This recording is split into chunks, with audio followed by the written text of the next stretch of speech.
प्रणाम। हम किरण शर्मा, हम मंजू शर्मा अपना यूट्यूब चैनल पर स्वागत करै छी। नमस्ते प्रणाम सब दीदी भाईजी के प्रणाम, सब यूट्यूब फैमिली के प्रणाम, जते दाई माय चाची सुनबी सबके प्रणाम।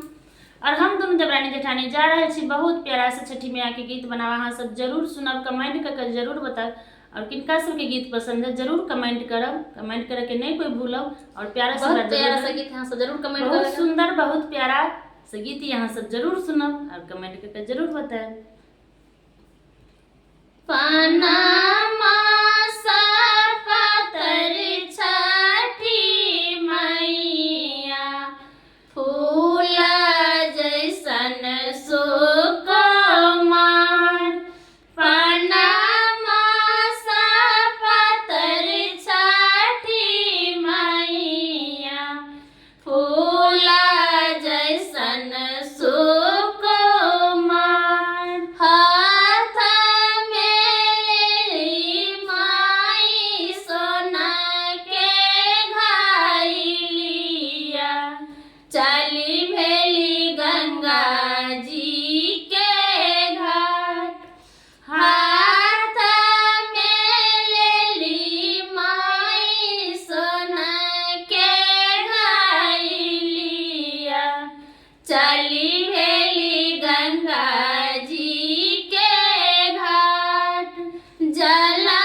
धैली गंगा के किनार जलवासा भरी के गगरिया। धैली गंगा के किनार कहाँ गेल किए भे मलहा मलहा के बेटा दीता घैला उठाय।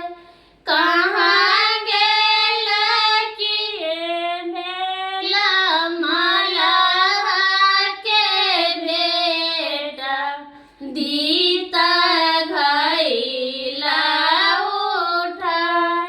छठी माई के देखी का सूरतिया मलहा गेला भरमा।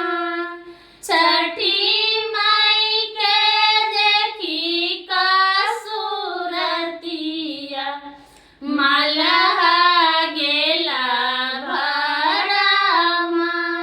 धैले लीलरमी कालैया छठी मैया गेला ढिसिया। धैले नरमी कालैया छठी मैया गेला ढिसिया। ये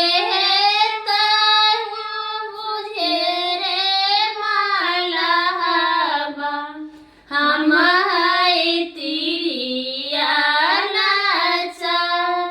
ये माती बुझी है मलहबा हम है तिरिया लाचार। हम है आदित्य देव के बहिनी हमारे सजगो जियार।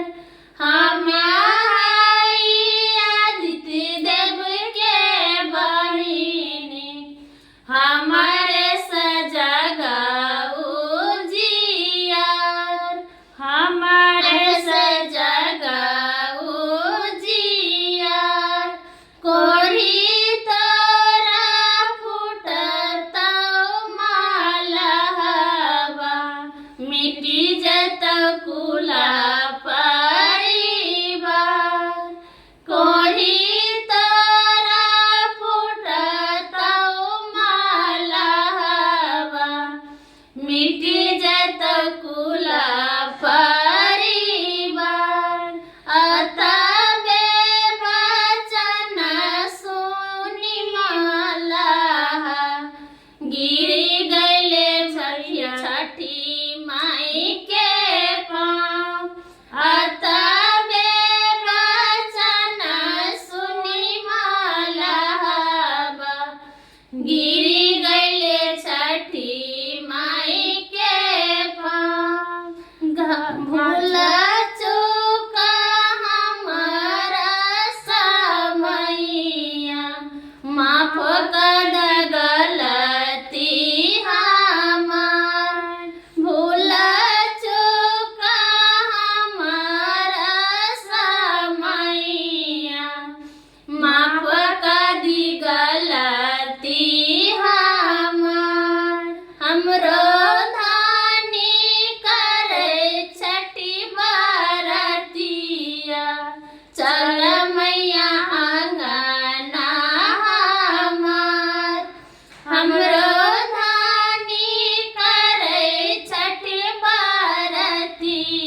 चली